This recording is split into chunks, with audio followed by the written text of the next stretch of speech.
तमाम देखने और सुनने वालों को यूट्यूब चैनल इजी हेल्थ की तरफ से खुश आमदीद।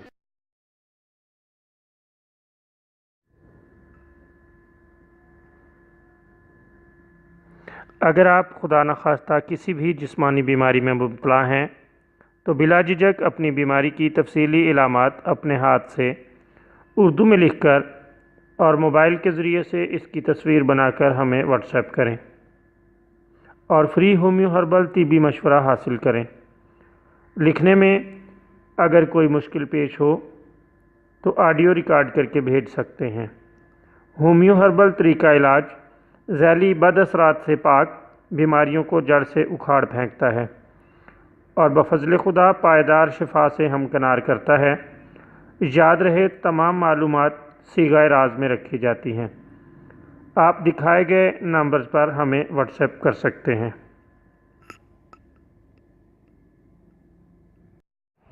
दोस्तों, आज जो वीडियो हम आपकी खिदमत में पेश कर रहे हैं इसमें आपको एक शानदार और बेहतरीन नुस्खा बताएंगे।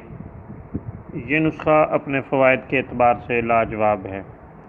दोस्तों, बाज़ का एहसास होता है कि हलक में या गले में बलगमी गोला फंसा हुआ है और बावजूद अद्वियात के इस्तेमाल के वो बलगमी गोला हलक से नहीं निकल पाता या वो एहसास बढ़ता चला जाता है। मरीज़ इंतहाई बेचैनी की कैफियत में होता है लेकिन इससे छुटकारा हासिल नहीं हो पाता। तो अगर ऐसी कैफियत हो तो आप ये नुस्खा इस्तेमाल करें। घर में तैयार करके जिस वक्त चाहें आप इस्तेमाल कर सकते हैं। आप बलगमी गोले से निजात पा जाएंगे। गाय का दही 200 ग्राम, देसी अजवाइन का सफ़ूफ 3 ग्राम, काला नमक करीबन 1.5 ग्राम दही के अंदर मिलाकर मरीज़ को पिला दें। इससे यकीनी तौर पर अल्लाह ताला के फजल से बलगमी गोला दूर हो जाएगा।